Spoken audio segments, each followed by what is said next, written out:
함께 주님 찬양하겠습니다. 찬송가 401장으로 주님께 찬양합니다.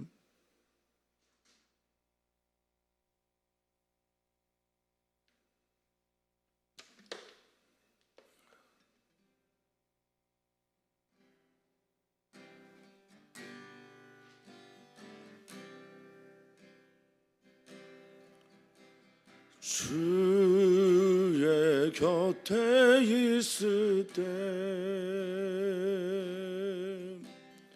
마음이 든든하오니 주여 내가 살 동안 인도하여 주소서.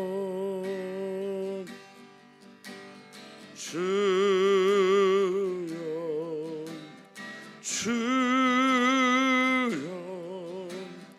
나를 인도하소서. 바른 세상 살 동안 주여 인도하소서.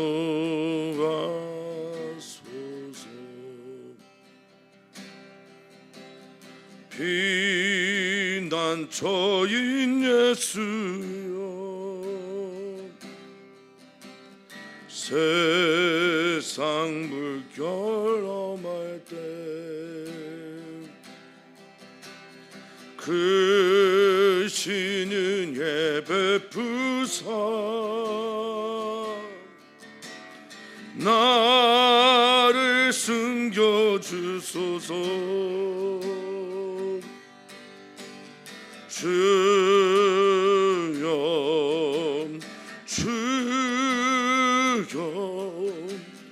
나를 인도하소서. 바른 세상 살 동안 주여 인도하소서.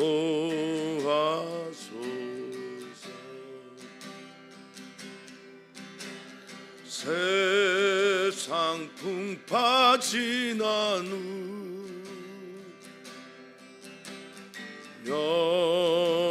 영화로운 나라와 눈물 없는 곳으로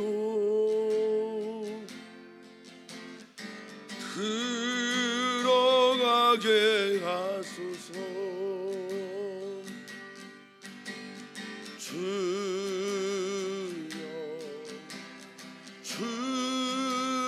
주여 나를 인도하소서. 바른 세상 살 동안 주여 인도하소서.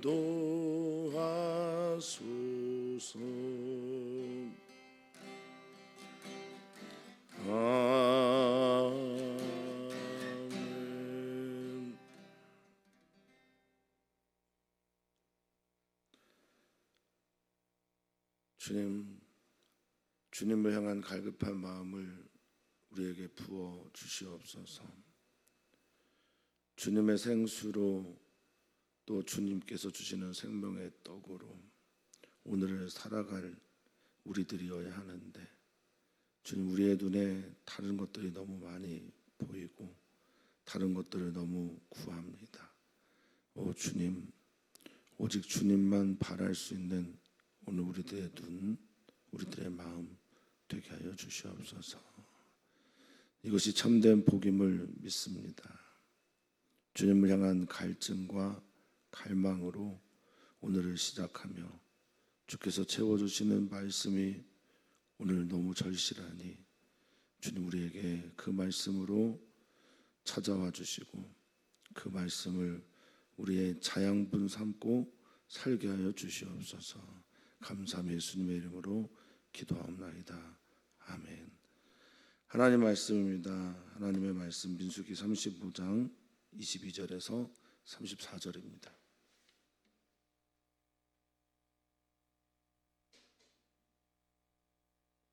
민수기서 35장 22절에서 34절까지 말씀입니다. 한 목소리로 읽겠습니다.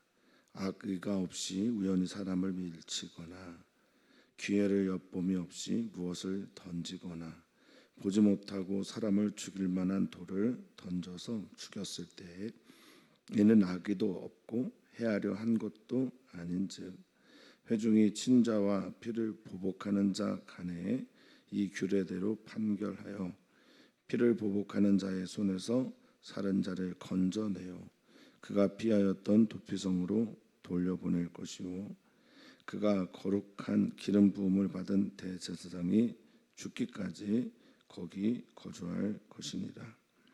그러나 살인자가 어느 때든지 그 피하였던 도피성 지경 밖에 나가면 피를 보복하는 자가 도피성 지경 밖에서 그 살인자를 만나 죽일지라도 피 흘린 죄가 없나니 이는 살인자가 대제사장이 죽기까지 그 도피성에 머물러야 할 것임이라. 대제사장이 죽은 후에는 그 살인자가 자기 소유의 땅으로 돌아갈 수 있느니라. 이는 너희의 대대로 거주하는 곳에서 판결하는 규례라. 사람을 죽인 모든 자 곧 살인한 자는 증인들의 말을 따라서 죽일 것이나 한 증인의 증거만 따라서 죽이지 말 것이요 고의로 살인죄를 범한 살인자는 생명의 속전을 받지 말고 반드시 죽일 것이며 또 도피성에 피한 자는 대제사장이 죽기 전에는 속전을 받고 그의 땅으로 돌아가 거주하게 하지 말 것이니라. 너희는 너희가 거주하는 땅을 더럽히지 말라. 피는 땅을 더럽히나니 피 흘림을 받은 땅은 그 피를 흘리게 한 자의 피가 아니면 속함을 받을 수 없느니라. 너희는 너희가 거주하는 땅 곧 내가 거주하는 땅을 더럽히지 말라. 나 여호와는 이스라엘 자손 중에 있음이라. 아멘. 아멘. 하나님께서는 우리를 사랑하십니다. 그리고 사랑하시는 그 마음을 담아서 우리에게 생명을 주셨습니다. 생명이라고 하는 단어를 여러 가지로 해석하는데 살라는 명령으로 해석하는 분들이 계십니다. 날생자와 목숨 명자 대신에 날생자와 명령 명자 같은 한자니까요. 그렇게 해석을 해서 살라고 하는 명령으로 그렇게 풀어가는 분들이 계십니다. 우리는 이 땅에서 살라는 명령을 가지고 이 땅에 살아가는 주님의 귀한 생명들입니다. 서로가 서로를 사랑하고 생명을 서로가 존중하고 귀히 여기는 삶을 살아가는 것이 하나님께서 우리에게 주신 사명이고 또 소명이라 믿습니다. 그런 공동체에서 그렇게 살아가다가도 우리는 우리가 모르는 사이에 또는 우리의 감정을 주체하지 못해서 실수하기도 합니다. 그때는 어떻게 해야 하나? 하나님은 우리들의 실수나 우리들의 잘못이나 또 우리들이 어떤 하나님 앞에서 범죄하는 일들이 없을 거라 말씀하지는 않으시나 봅니다. 그러했을 때도 생명을 서로 존중하며 대하는 길을 찾도록 우리 하나님께서는 말씀하고 계신 겁니다. 서로가 서로를 정말 뜨겁게 사랑하는 것만이 하나님께서 원하시는 것이라 믿긴 하지만 또 그것이 지향이라 믿지만 그렇지 못하고 어쩔 수 없는 상황도 우리에게는 꽤 많습니다. 그래서 인간이라고 하는 단어 자체에 있는 사람 사이라고 하는 그 말처럼 우리는 때로는 이 사람 사이의 간격을 잘 조정해야 될 필요가 있다라는 겁니다. 자, 22절의 말씀 우리가 한번 좀 보겠습니다. 예수님께서 누군가를 미워하는 마음만 가지면 살인했다라고 말씀하는 것처럼 이 토라에서도 사람을 어떤 행위 안에 있는 그 마음의 문제를 깊이 다루고 있음을 우리는 보아야 합니다. 사람들은 모두가 다 그 행동만 결과물만 지켜보려 할 때 하나님 아버지는 중심을 보시고 예수님도 그 마음이 어떠한지를 살폈으면 좋겠다라고 말씀하시는 그 말씀들을 우리는 잘 보아야 할 것입니다. 악의가 없이 우연히 사람을 밀치거나 이렇게 표현을 하는 것으로 시작을 하는데요. 이 악의는 증오, 분노, 미워함 등을 뜻합니다. 그러니까 그 마음이 이미 살해하고자 하는 마음이 있었던 거죠. 그런 것 없이. 그리고 여기서 우연이라고 하는 것은 뭐 어쩌다가 뭐 이런 뜻보다는 갑작스럽게 일어난 일을 말합니다. 그러니까 나도 모르게 갑자기 일어난 일들, 그렇게 사람을 밀치거나 기회를 엿봄 없이 누군가를 죽이려고 하는 그 틈을 보는 것 없이, 그러니까 사람의 마음의 의도죠. 의도와 그 중심, 동기를 살피시는 거죠. 어떤 거를 던지거나, 이 던지다라고 하는 이것도 의도적으로 누구에게 관역을 통해서 던지는 건 아니고요. 떨어지다라고 하는 의미를 가지고 있어요. 나팔, 그러니까 내가 부주의하고 관리를 하지 못해서 어떤 기구가 던져지거나 보지 못한 채 사람을 죽일 만한 돌을 던지는 경우가 있습니다. 뭐 그들은 주거 생활을 1층에서 하지 않았기 때문에 그렇고요. 그리고 특히나 예루살렘은 언덕 쪽에 있기 때문에 이런 일들이 좀 덜어 있었던 것으로 보입니다. 이는 악의가 없고 해하려는 마음이 없다라고 23절에 말하는 겁니다. 그러니까 악의라고 할 때 이 오예부라고 하는 히브리어는 적의, 원수, 또 대적 이런 뜻으로 쓰이거든요. 그러니까 대적이나 원수, 적의 등이 없을 때, 그런 마음들이 없을 때, 그리고 해하려고 한 것, 여기서 이제 해하다라고 하는 게 그 선악과의 악에 해당되는 히브리어 라입니다. 그러니까 나쁜, 해로운, 잘못, 악한 이런 등의 단어예요. 그러니까 그런 마음들을 찾아보지 못했을 때, 여기 우리 개역 개정판에는 잘 나와 있지는 않지만 이 전체적으로 22절과 23절에 이걸 둘러싸고 있는 단어 중에 하나가 바카시라고 하는 히브리어입니다. 바카시는 찾다, 구하다, 찾으려고 애쓰다 뭐 이런 뜻이거든요.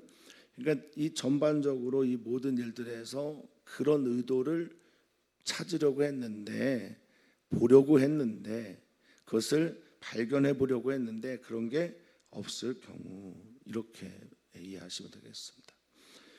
이걸 어떻게 밝히냐라고 물어볼 수도 있겠으나, 그래서 아까 우리가 읽은 본문에서 증인들에 의해서 그것들을 밝힐 수 있다라고 말하는 겁니다. 자, 24절에 보면 그들은 어떻게 하냐면 회중이 전체가, 이 회중이라고 하는 단어도 매우 중요한데 어쨌든 이 모든 일의 증인이, 그리고 이 판결은 회중 앞에서 해야 한다라고 말씀을 드렸죠, 어제. 그러니까 회중이 친자와 피를 보복한 자 이 사이에 그를 때린 자도 있고, 그리고 그를 반드시 보복해야 하는, 어제 고엘에 대한 말씀을 설명을 드렸습니다. 고엘을 하는 자 사이에서 규례대로 판결하라라고 말하고 있는데, 이 규례라고 하는 단어는 어제 말씀드린 것처럼 미시파트입니다. 하나님 나라의 정의를 세워가고 있는 이들에게 매우 중요한 단어, 그리고 이들이 추구해야 될 삶의 방향, 공동체가 꿈꾸는 어떤 목적이 있는데, 그게 뭐냐면 하나님 나라의 정의가 실현되는 곳이어야 한다는 겁니다. 그 하나님 나라의 정의를 실현해 나가도록 판결하다라고 하는 이 단어가 이제 다스리다, 통치하다, 이런 뜻을 가지고 있는 샤파트라는 단어입니다. 여기에서 미시파트가 나오는 거예요. 그러니까 통치하고 다스려야 한다라고 말하고 있습니다. 그러니까 모든 회중이 이것을 보면서 하나님의 나라의 정의가 무엇인지를 살피고, 그리고 그 정의를 따라 이 나라가 다스려져야 한다라고 주님께서 말씀하십니다. 어떻게 하느냐? 피를 보복하는 자, 이들은 반드시 죽여야 된다라는 그런 생각을 가지고 있었고, 이 판결들을 나라나 어떤 율법이나 또 어떤 법률에 의해 이것들을 판단하지 않는 시대였으니까 살인자의 손에서 그를 건져내어서, 그 살인한 사람을 건져내어서, 피를 보복하는 자의 손에서 그를 건져내어서 도피성으로 돌려보내야 한다라고 말합니다. 그리고 거기서 제사장이 죽기까지 기름 부음을 받아서 깨끗하게 되고 거룩하게 성별된, 그러니까 이 대제사장도 인간으로 보면은 흠이 있는 겁니다. 하나님께서 구별해 주셨기 때문에 그가 대제사장이 된 거지, 기름 부음을 통해서 그가 구별되었기 때문에 대제사장인 거지, 사람의 어떠함으로 보면 그 누구도 대제사장의 자격이 없는 거예요. 성직 이렇게 나누기도 하는데, 어쨌든 그들이, 성직자들이 하나님께서 나를 택하시고 부르신 그 부르심의 은혜를 망각하게 되면 그도 역시 예전에 그 모습 그대로 살아가게 되는 존재일 수밖에 없다라는 겁니다. 어쨌든 대제사장이 죽기까지 도피성에 같이 거합니다. 거기서 뭐 할까요? 무엇을 하겠습니까? 먼저는 이제 보호를 받는 거고요. 두 번째는 거기에서 자신의 죄의 문제에 대해서, 자신이 누군가에게 의도하든 의도하지 않았던, 여기서는 의도하지 않았고요. 그리고 우연히 혹은 내가 실수로, 부주의하게 등등의 이유로 누군가에게 상처를 주고 죽음을 갖게 하고 이르게 됐고, 또한 피해 보복자들은 대부분 그의 친인척들일 겁니다. 그들에게 깊은 상처를 줬다라는 것을 인식하면서 제사장과 함께 예배자의 삶 혹은 그것을 회개하는 삶을 살게 되었을 거라 추측할 수 있습니다. 사랑하는 성도님들, 우리도 누군가를 실제로 살인하는 일이 아니더라도 우리의 마음에는 늘 정말 악한 짐승이, 혹은 우리의 마음에는 정말 만물보다 심히 부패하고 더러운 그것들이 살고 있습니다. 우리의 마음이 우리의 영원한 대제사장이 되시는 예수님, 그분으로 우리의 마음을 정결하게 해야 합니다. 그분이 우리 안에 거하시도록 우리의 공간을, 마음의 공간을 비워서 그분께 드려야 할 것을 믿습니다. 그분이 우리와 함께 거하시도록 우리의 마음에 주님을 향한 열어놓음, 영접함이 있었으면 좋겠습니다. 우리의 마음의 성이 하나님이 거하시는, 예수 그리스도가 거하시는 성전이 되기를 소망합니다. 자, 그런데 이 살인자가 얼마나 답답하겠어요. 이 도피성에만 머물러 있는 것이. 그래서 밖으로, 그 지경 밖으로 나가게 되면 어떻습니까? 피를 보복하는 자, 이 고엘 제도를 가지고 그를 반드시 죽여야 되겠다고 생각했던 그가 도피성에서만 보호를 받는 거지, 도피성 밖을 나가면 어떻게 돼요? 죽여도 피 흘린 죄가 없다라고 말을 하고 있습니다. 그리고 우리는 또 보게 됩니다. 우리는 도피성 안에 있을 때만, 제사장과 함께 있을 때에만, 그 제사장이 그를 보호할 때에만, 그 제사장과 함께 예배자로 살아갈 때에만 그는 보호를 받는구나라는 것을 알게 됩니다. 그리고 그 밖에는 고엘 제도를 행하고자 하는 피해 보복자들이 있음을 우리는 알게 됩니다.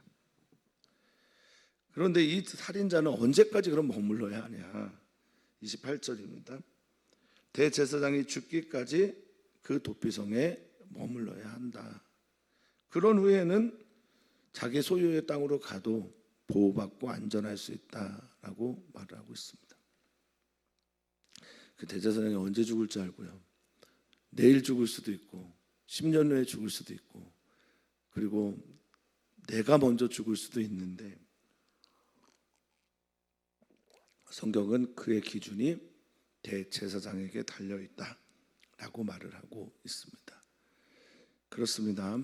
우리 안에 예수 그리스도가 계시지 않으면 우리의 죄의 문제, 또 우리의 죽음의 문제, 그리고 우리의 보호의 문제, 이 모든 것들은 결코 해결할 수가 없습니다. 그럼 예수님은 언제 우리를 떠나시나요? 우리가 예수님을 떠나면 떠나게 되는 거예요. 여기에서 대제사장이 죽었다라고 하는 그 말과 함께 여기에 있는 살인자는 자기의 처소로 돌아갈 수 있게 되겠지만 우리 안에 있는 대제사장 예수님은 죽지도 않으시고 떠나지도 않으십니다. 그런데 내가 그를 떠나면 떠나시게 됩니다. 사랑하는 성도님들에게 늘 부탁을 드리고 또 기도하고 있는 제목이긴 하지만 물론 교회를 나오고 안 나오고 중요합니다. 예배를 드리고 안 드리고도 중요합니다.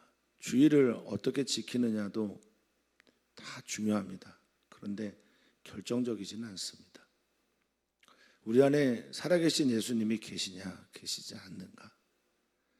내 마음의 성 안에는 예수 그리스도가 대제사장으로 나의 죄를 지고 세상 죄를 지고 가는 하나님의 어린 양과 동시에 나를 위한 대속의 그 대제사장으로 서 계신지의 여부가 정말 중요합니다. 우리는 기도해야 하며 우리 안에 계신 예수님과 함께 살아가야 합니다.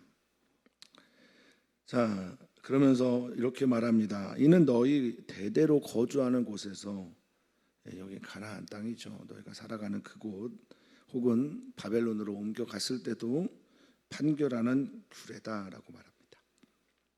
판결하다라고 하는 말은 아까 말씀드린 미시파르트라고 하는 하나님의 정의가 이루어지는 곳이고, 규례는 후카라고 해서 새겨진 법도, 율례 등을 말할 때 쓰는 겁니다. 그러니까 반드시 지켜야 하는 성문법으로 이렇게 한다라고 말하고 있습니다.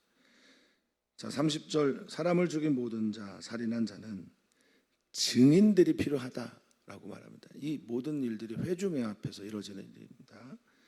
그러니까 증인이 있어야 하는데 미필적 고의, 그러니까 실수로 이런 일들을 한 경우에도 증인이 필요하고요. 살인을 한 사람도 증인이 필요합니다. 죽어간 생명에 대해서도 귀하게 여겨야 되겠지만 죽인 사람의 생명도 어떻게 이해하실지는 모르겠지만 중요하다. 그래서 증인이 필요하다라고 말씀하십니다. 근데 한 증인의 증거만 가지고 이것을 따르지는 마라라고 성경은 말하고 있습니다. 여러 증인들의 말을 따라 죽여야 하는데 한 명은 안 돼. 그래서 3명까지 보통은 이들이 법을 통해서 그렇게 행하고 있죠. 고의로 살인죄를 범한 살인자는 어떻게 한다? 31절입니다. 생명의 속전을 받지 말고 반드시 죽여야 한다라고 말씀하고 있습니다. 또한 32절에 고의가 아니라 의도가 없고 우연히 혹은 기회를 엿봄이 없이 그리고 보지도 못하고 그렇게 사람을 죽여서 도피성에 피한 자는 대제사장이 죽기 전에는 속전을 받고 그의 땅으로 들어가 거주하게 하면 안 된다. 누군가를 죽였다라고 하는 이것은 하나님 앞에서 얼마나 큰 문제인지를 생각해 봐야 한다라는 겁니다.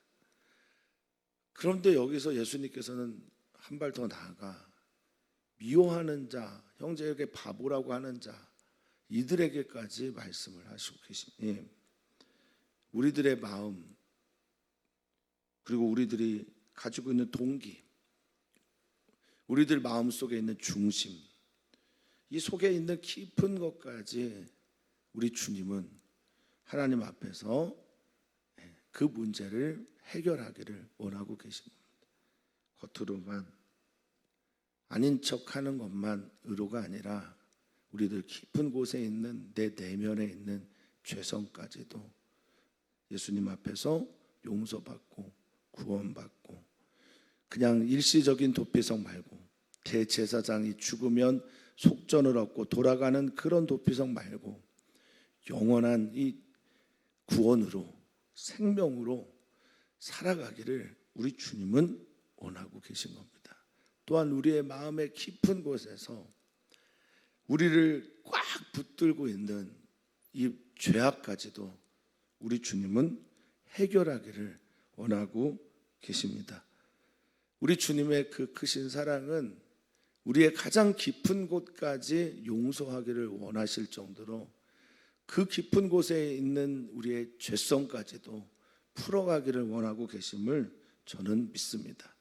우리를 향해 강하게 지적하는, 우리를 향해 강하게 비판하시는, 우리를 향해 아주 매우 강한 목소리로 우리를 혼내시는 소리도 그 안에 없다고는 할 수 없겠지만, 보다 더 근원적인 것은 우리 마음 안에 있는 가장 더러운 것까지 풀어가시고 해결하시고 속전하시고 용서하시고 구원하기를 원하시는 우리 주님의 마음, 저는 그 마음을 우리가 믿어야 한다라고 믿습니다.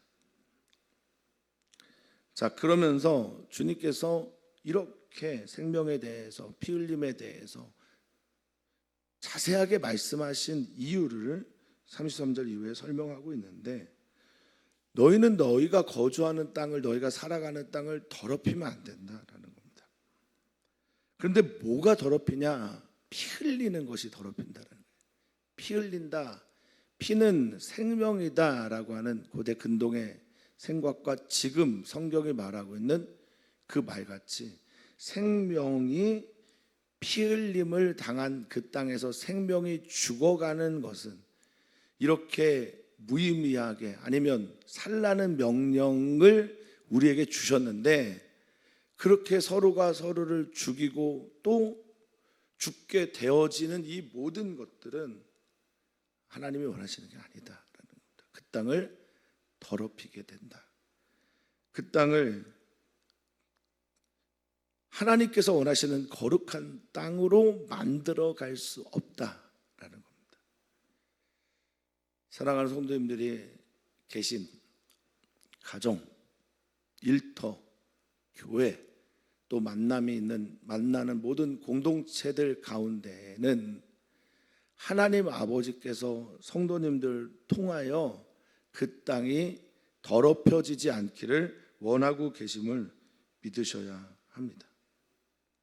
피 흘림을 받은 땅은 피를 흘리게 한 자의 피가 아니면 속전을 받을 수 없다라고 말씀하신 것처럼, 누군가를 내가 죽이고자 하고 죽였다면 그 대가를 하나님께서 반드시 물으신다라는 겁니다.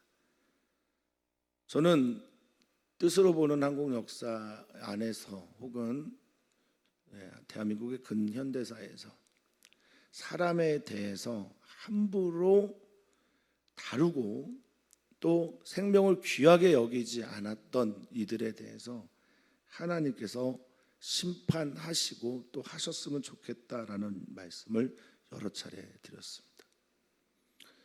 대한민국도 정권이 바뀌었습니다. 생명을 귀하게 여기는 정치인들이 많이 나왔으면 좋겠고, 생명을 귀히 여기는 그 사명을 받은 사람들이 그리스도인이라는 것을 반드시 기억하셨으면 좋겠습니다. 피를 흘리게 한 자의 피가 아니면 속함을 받을 수 없다라고 하는 이 말씀처럼 우리는 이 땅을 거룩하고 깨끗하고 아름답게 만들어 가야 하며, 그 귀한 일 위해서 예수 그리스도께서 십자가에서 피 흘리기까지 우리를 사랑하셨고 그 속전을 우리에게 허락하셔서 우리로 이 땅 가운데 거룩한 하나님의 백성으로 살게 하셨습니다. 너희는 너희가 거주하는 땅 곧 34절입니다. 내가 거주하는 땅.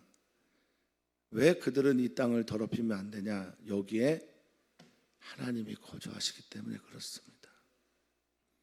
여기에 하나님이 거하십니다. 교회에 하나님이 거하시고 여러분들의 가정에 하나님이 거하십니다. 여러분들의 일터에 하나님이 거하시고 여러분들이 소중하게 대해야 될 그 생명 안에 하나님이 계십니다. 하나님은 이스라엘 자손 중에 거하시며 우리들 안에 거하십니다.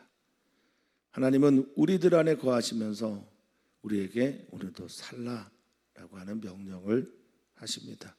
또한 우리의 앞에 있는 그 형제 자매를 향해 함부로 대하지 마라. 이는 내가 그에게 살라는 명령을 한 생명이다 라고 말씀하십니다. 생명을 서로 귀하게 여기고 생명 안에 있는 하나님을 바라보게 될 때 우리의 공동체는 조금 더 하나님 나라의 그 정의에 가까워지고 있음을 믿습니다. 그런 공동체 되도록 오늘 기도하시면서 오늘의 문을 열어가시면 좋겠습니다. 우리 오늘 기도합니다. 우리 이주민들과 청년들을 위해서 기도하고 다음 세대를 위해서 기도합니다. 다음 세대에 주의 성령께서 임하시고 그들을 다스려 주시고 그 안에 거하시도록 그렇게 기도해 주시면 감사하겠습니다. 6월 10일에 들어가서 병원에 입원해서 17일에 수술 계획 있는 김기관 집사님 위해서 기도 부탁을 드립니다. 살아계신 하나님, 역사하시는 하나님, 생명을 귀히 여기시는 하나님께서 오늘 우리의 하나님이심을 믿습니다. 오늘 우리와 함께하여 주시옵소서. 우리가 하나님 안에 있음을 믿습니다. 하나님 안에 있는 생명으로 살고 있음을 믿습니다. 생명의 주가 되시는 하나님이 내 안에 바로 내 앞에 있는 그 사람 안에 있음을 믿고 그와 내가 만들어가는 공동체가 하나님 나라의 정의의 공동체가 되도록 오늘을 살아내게 해 주시옵소서. 감사함 예수님의 이름으로 기도하옵나이다. 아멘.